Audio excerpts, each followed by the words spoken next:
Pensez à certains de ces festivals du monde païen, à ces petits-enfants qu'on offrait en sacrifice, et qui, lors de certaines fêtes sacrées, étaient présentés à des idoles chauffées à blanc, qui attendaient leur innocente victime, les mains tendues, un immense brasier à l'intérieur de leur poitrine, image monstrueuse lançant du feu par les yeux, par les narines, crachant de la fumée.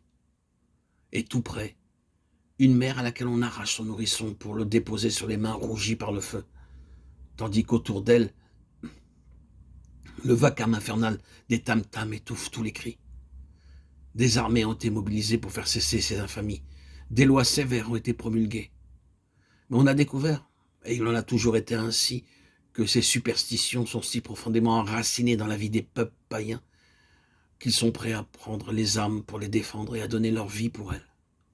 Et quand même, on peut parvenir à leur imposer certaines restrictions, on n'arrive pas au cœur du problème. Maintenant, grâce à Dieu, on peut presque dire que ces choses-là appartiennent au passé.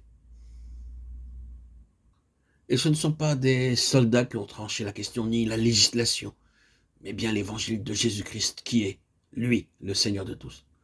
Et c'est à cause de cet évangile de paix, c'est à cause de cet évangile de Jésus-Christ qu'on n'entend presque plus parler de ces choses. Et nous pourrions invoquer bien d'autres témoignages dans le même sens. Nous faisons ici une déclaration qui est attestée par une somme incommensurable de preuves. Il est le Seigneur de tous. Il n'y a rien au monde qui ne soit si grand qu'il ne puisse en avoir raison. Dieu lui a conféré tous les droits et a fait de lui le Seigneur de tous et de tout. C'est là un fait que personne ne pourra jamais méconnaître impunément.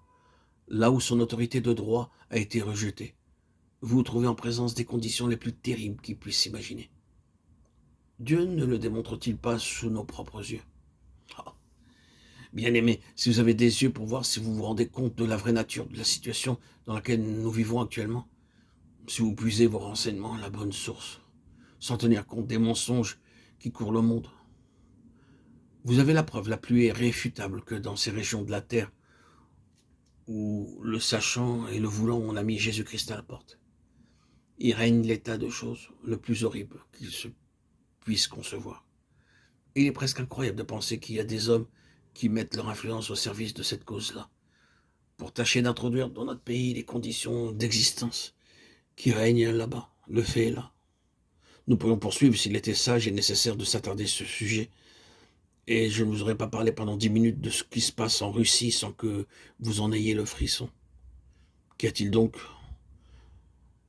Ce qu'il y a, c'est que Dieu nous donne la preuve là-bas, qu'en rejetant l'autorité qui appartient à son Fils de plein droit, l'humanité attire sur elle les pires désastres qui puissent jamais l'atteindre. C'est donc la meilleure preuve que la reconnaissance et l'acceptation de l'autorité de droit de la Seigneurie de Jésus-Christ entraînent avec elle un changement complet de la situation, en ouvrant la porte à un ordre de choses absolument nouveau.